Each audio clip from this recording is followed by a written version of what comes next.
Part 2, pages 21 through 35 of book. Easement by necessity. An easement by necessity is similar to an implied easement. It is an easement created by the courts. In fact, an easement by necessity is in many ways a type of implied easement. Courts will only create an easement by necessity when the easement is necessary to the use of some piece of property. Most often, easements by necessity occur when a certain piece of land is completely landlocked and would otherwise have no other access to a road.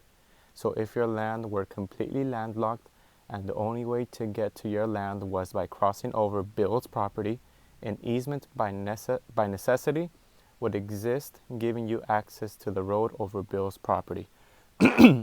However, if at some time in the future other options come up and the necessity no longer exists,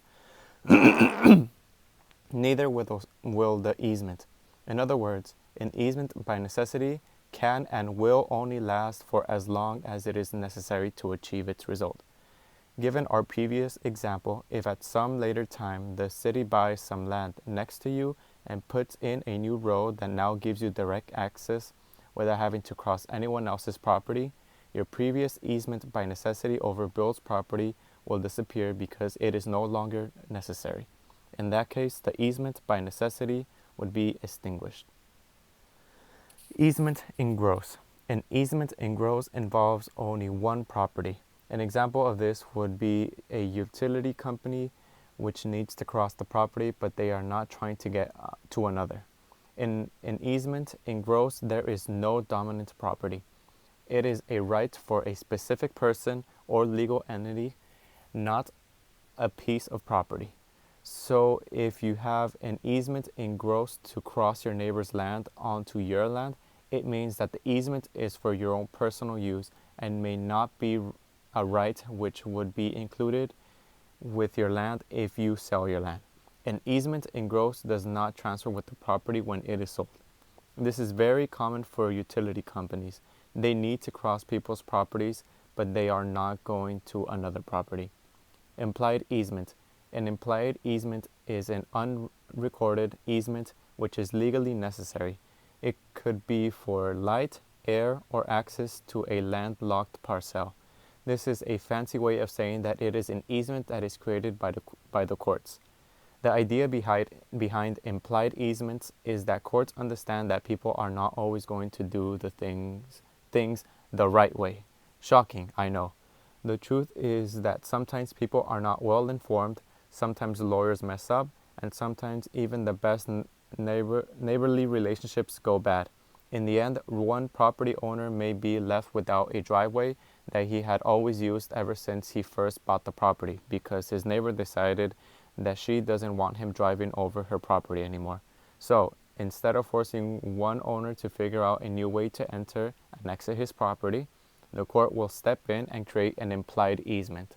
The idea is that despite the fact that no express easement was ever created, both parties had always intended that this easement exists. And this intention is obvious in the way they use the land in question.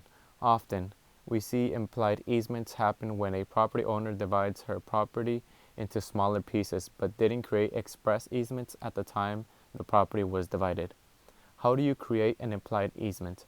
You must show that there was unity of ownership of the domain and servient estate, and that the use was 1. Apparent, 2. In existence at the time of the grant, 3. Permanent, 4. Continuous, and 5. Reasonably necessary to the enjoyment of the premises granted. Prescriptive easement. A prescriptive easement is a bit like taking land from somebody else. At first glance, many people see prescriptive easements as little more than stealing because it is acquired without paying money, but rather by just using it without permission. Let's look a little more closely and see what a prescriptive easement really entails, though. A prescriptive easement is defined as an easement created from an open, adverse, and continuous use hostile to the true owner's title over statutory period. To which your response may be, huh? This definition may sound as if it's written in another language. However, it is simply a concise way to describe what a prescriptive easement involves. So now, let's break it down into something a little easier to digest. If you want to establish a prescriptive easement over someone else's property, you have to be using the property in the same kind of way you would normally use an easement. So like a pathway, driveway, extensions, garden, etc. As an example, assume that you have a driveway on the edge of your property that runs alongside your neighborhood's property. It happens to be built on what you thought was the border, but it turned out to be 5 feet onto your neighbor's side. Your use must be open and notorious. What this means is that you cannot hide your use from everybody, especially the property owner. If you only ever run home across the back of your neighbor's yard at 2 in the morning, when you know for a fact that the neighbors are on vacation, this will not count as open and notorious. The above example of the driveway, however, is visible to all. The next important qualification to establish a prescriptive easement is that the use must be adverse. What this means is that the use must be done without permission from the owner. So let's go back to our above example with the driveway. If your neighbor knows that part of the driveway is on her land and told you it's okay, she has given you permission. So it is not an adverse. This doesn't mean, however, that your neighbor doesn't know about your use, only that they haven't given you permission. Finally, the use has to be continuous for a statutory period. This period varies depending on what state you are in. Continuous use does not necessarily mean that you use it every day or even every week. Continuous is not the same as constant. Often, it comes down to the court to decide whether or not the land was being used often enough to be considered continuous. In our example of a driveway along your property border with your neighbor, the use would most definitely be continuous, as the driveway is there every minute of every day, and you use it on a relatively regular basis. Thus, if you did accidentally build a driveway on what you thought was your land and used the driveway for 15 or more years, the odds are that you have gained a prescriptive easement on that portion of your neighbor's land. Government power. 4 powers of the government. To remember the powers of the government, just think of the name Pete. P for police power, E for eminent domain, T for taxation, and E is for escheat. No ordinary individual has any of these rights. Police power. Police power is the state's right to regulate an individual's conduct or property to protect the health, safety, welfare, and morals of the community. This comes up a lot on the exam. Unlike the exercise of eminent domain, the state does not need to pay compensation for using police power. Common examples of police power are zoning, building codes, and rent control. Eminent domain. Eminent domain refers to the power of the state to take property for public use. In some jurisdictions, the state gives its eminent domain powers to public and private companies, often utilities companies, so they can run telephone, power, water, or gas lines. The owner of any appropriated land is entitled to reasonable compensation, usually defined as the fair market value of the property. Taxation, a charge on real estate used to pay for services provided by the government. Escheat. Escheat is where property goes back to the state because an individual has died without a will and without heirs. Escheat ensures that the property always has an owner, which is the state or government if nobody claims the property. Escheat is usually done on revocable basis, which means that ownership of the estate or property would revert to a rightful heir if they eventually come along. There's no easy way to remember this one other than to imagine the government cheated to get the property because they didn't even know the person who died. We're not trying to get political here. This is just a way to remember what the word means. Zoning. Zoning is the regulation of private land use, and development by local government. There are no federal zoning laws. Zoning is an essential part of a master plan. This may be a plan for the long-term development of a particular area. Zoning increases the markability of property. After all, would your house be next to a gas station? Well, luckily for you, the gas station will not want to be near you either. This is where zoning comes in. Zoning is a police power. Do not think of the man in blue when you think of police power. Remember, the police power is the state's power to create laws to maintain public health, safety, morals, and general welfare.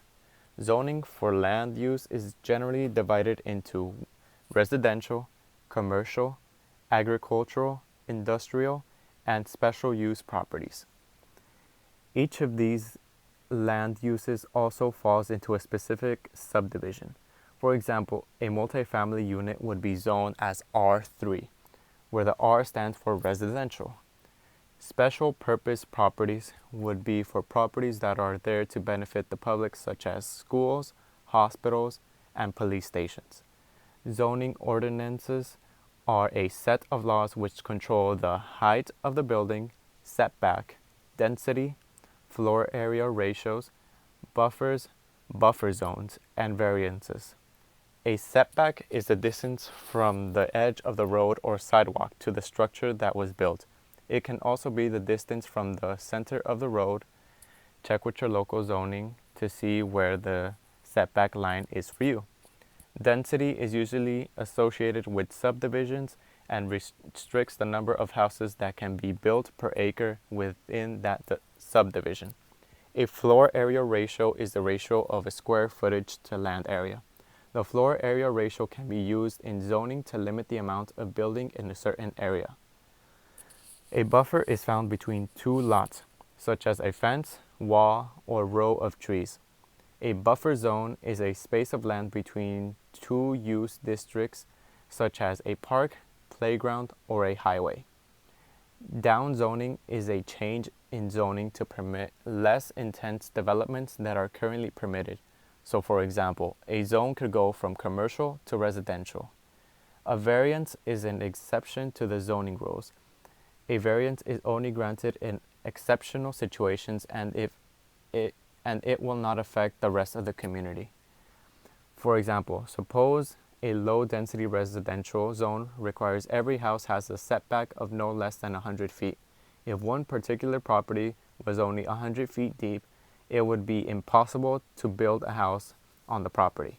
A variance could exempt the property from the setback rule and allow a house to be built. Variances are granted lot by lot. Eminent domain. If you say it fast enough, it would sound like you're saying imminent doom, although it is not that scary. It is not that far off. Eminent domain is the power of the state to seize a citizen's private property, to explore property, or to seize a citizen's property's rights. This is what makes it scary. But it is not all bad as you would get monetary compensation. The property can be taken for government use or on behalf of a third party for public or civic use. In some cases, it could be taken for the purposes of economic development. The most common uses of property taken by eminent domain are for public utilities, highways, and railroads. Some jurisdictions require government bodies to offer to purchase the property before resorting to the use of eminent domain. The term condemnation is the name for the act itself, whereby title is transferred from its private owner to the government. It may not be the entire property.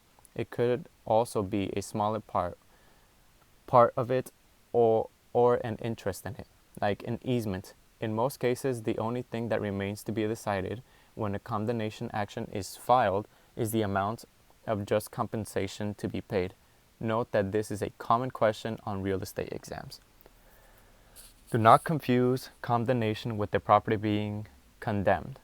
That would be when a building has come to a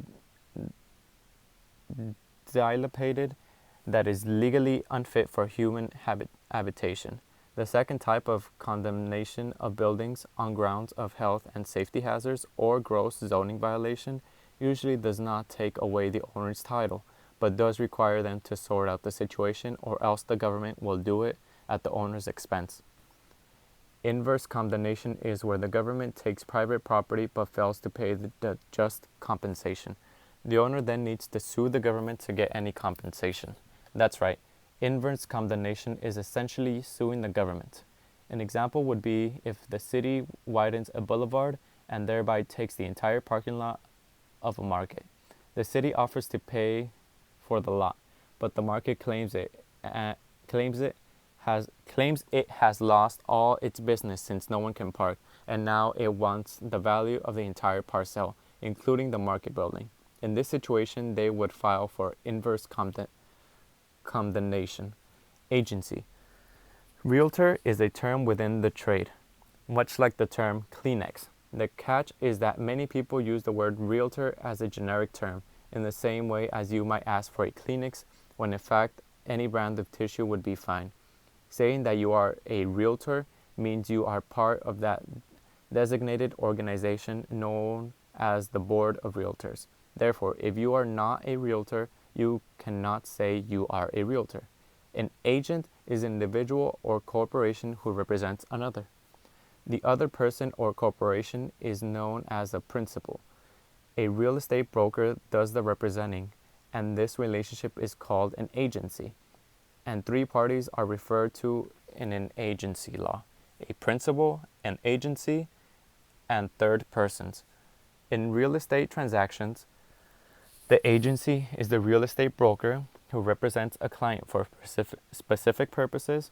The principal is the client, such as a seller, buyer, landlord, tenant, lender, or borrower, who hires a broker to sell or lease property, to locate a buyer or tenant, or to arrange a real estate loan with another person. Third persons are individuals or associations, corporations, limited partnerships, and limited liability companies, other than the broker's clients. The broker contacts these third persons on behalf of his clients. Basics of relationship. The principal asks the agency to do certain things for them. The principal is legally bound by the acts of the agency as it has been entrusted with carrying out duties on behalf of them. An agency can be created by 1. Express agreement, whether oral or written. 2. Implication, based on the custom or practice of the trade. Or 3. Conduct of the principal. Under the legal doctrine of estoppel, the principal must admit to the existence of an agency if it is properly formed. A real estate agent, the term fiduciary relationship comes up on a regular basis.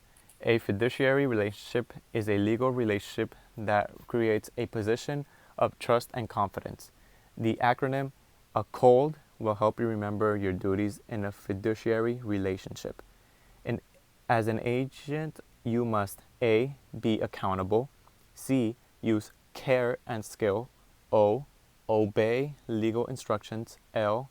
Be loyal to your client, and D. Disclose all pertinent information. When we say loyal, what we mean is that the principal's interest must come before anyone else's. It means keeping confidential information confidential. So any information that would affect the bargain position of the client. An example of this would be not to disclose that the client is going through a divorce.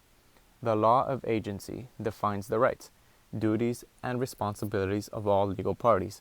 An agency relationship is a relationship in which an agent is authorized to perform certain acts on behalf of a principal. If the agency relationship changes at any time during the transaction, the change must be disclosed in writing and the party must give consent to the change. Agency relationships. Dual agency. Dual agency. Sounds like something out of a James Bond thriller, doesn't it? Sadly, it is not that exciting, but the meaning is not far off what you might imagine in the movies. This is a broker working for the good guys and the bad guys. You will often come across this when studying for your real estate exam. And people will often tell you, you will never use that after you pass. That is not entirely true. This will come up in your real estate career quite a bit. There are times when a buyer and seller could enter into a dual real estate agency with their real estate broker. This is not necessarily a bad thing. It all just depends on how it is handled by the people involved. This usually happens when potential buyers don't have an agent. They contact a seller's agent either at an open house or through an ad. They ask the seller's agent to submit an offer on their behalf. If the agent does this, the agent would be acting as a dual agent. Dual agency in a real estate transaction means the broker represents both the seller and the buyer. Dual agencies can occur with one or two agents. To understand this further, you have to remember that the agent is not the one being hired. The broker is. This may seem odd as a client.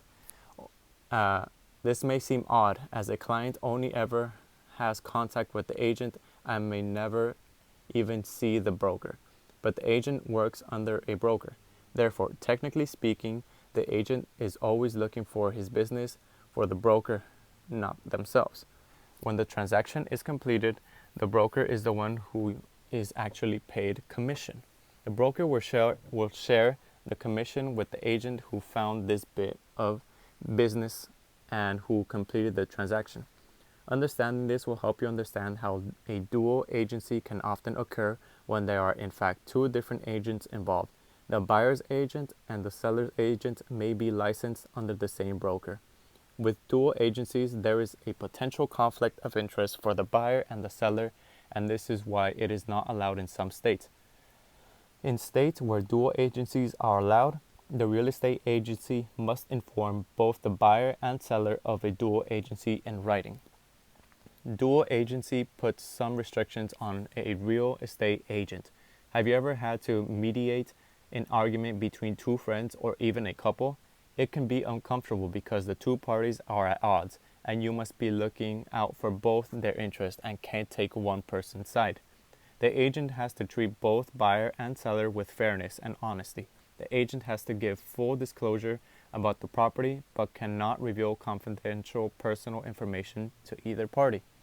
Because you are looking out for both parties' interests, when it's time to make an offer, the real estate agent cannot advise the buyer or seller on the price to offer and or the price to accept.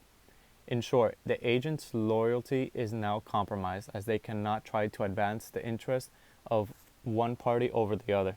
You have to stay totally neutral. Universal versus special. A universal agent is one who has been given full power to act on behalf of a person or business. A general agent is authorized by the principal to perform any and all acts in the ongoing operation of the job or business. So, a real estate licensee acting as a property manager is a general agent to the owner. A special agent is one who has limited authority granted by the principal. The relationship with the principal is not expected to be continuous.